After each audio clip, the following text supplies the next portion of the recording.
Bismillahirrahmanirrahim. Assalamualaikum warahmatullahi wabarakatuh.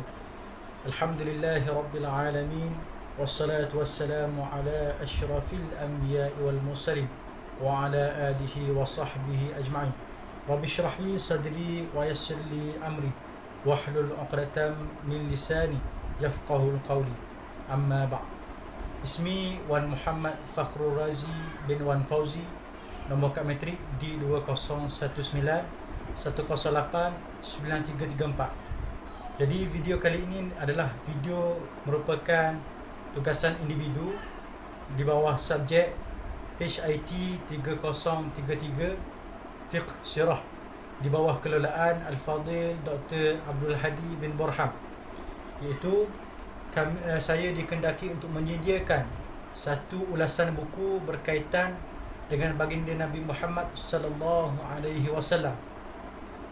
Jadi oleh demikian, buku yang telah dipilih adalah buku Cinta Segitiga Muhammad, meneladani kepribadian Nabi Muhammad sallallahu alaihi wasallam sebagai manusia, yang telah ditulis oleh Muhammad Hasan Al-Basri. Sebelum saya mengupas buku ini lebih mendalam, saya akan menceritakan sedikit berkenaan dengan pengarang penulis kitab ini.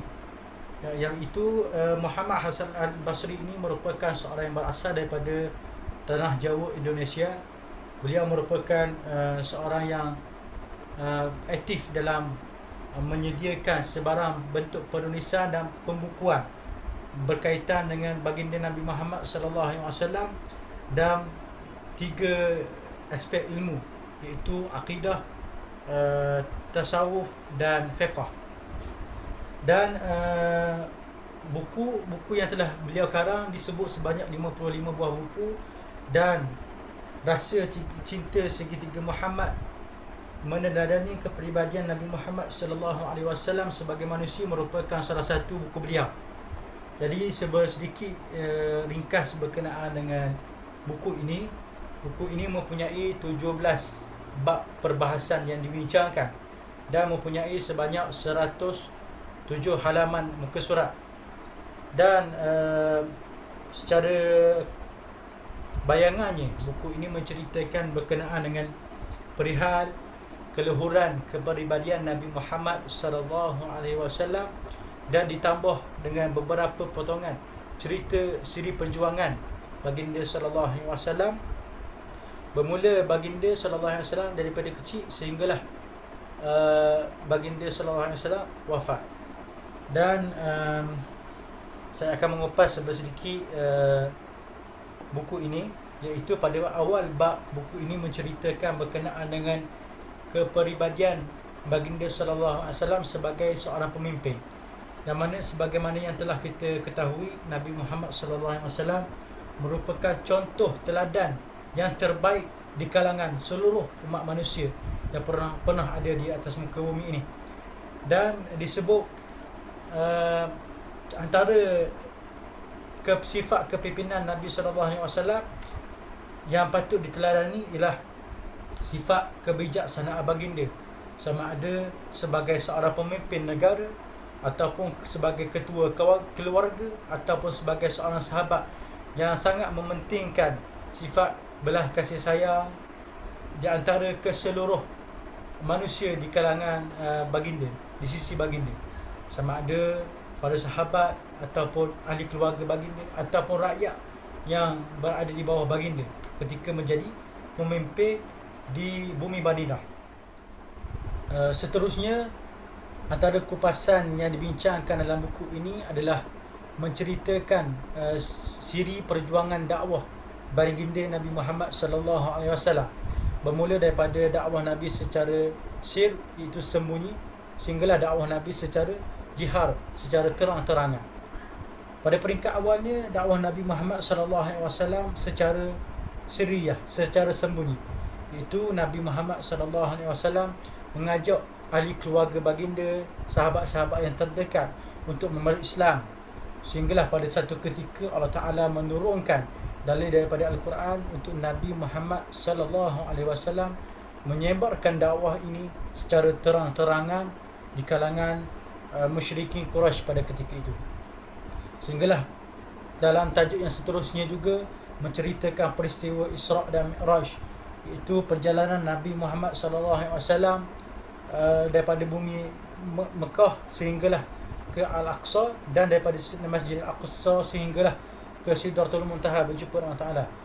Lalu balik daripada peristiwa Isra' dan Mi'raj, Nabi memanggil musyrikin Mekah pada ketika itu untuk menceritakan peristiwa Isra' dan Mi'raj ini, menyampaikan kebenaran itu, menyampaikan dakwah secara terang-terangan. Lalu ada di kalangan mereka ada yang menerima dan ada yang menolaknya. Dan setelah itu buku ini menceritakan juga tentang peristiwa hijrah baginda Nabi Muhammad SAW daripada bumi Mekah sehinggalah ke bumi Madinah Al-Munawwarah, iaitu setelah mana mendapat tentangan yang hebat daripada musyrikin Mekah, setelah mana dakwah Nabi tidak diterima, Nabi SAW menerima kecaman, umat Islam ditindas dan sebagainya, sehinggalah datangnya satu firman Allah Ta'ala untuk menyuruh baginda Muhammad SAW berhijrah ke bumi Madinah untuk menyampaikan dakwah di sana.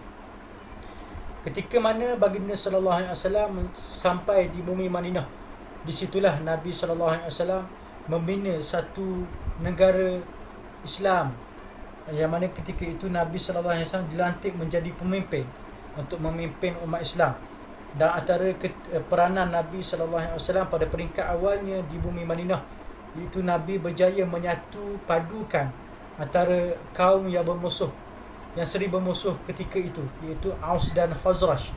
Dan juga Nabi berjaya menyatu padukan antara kaum Ansar dan Muhajiri dan Ansar.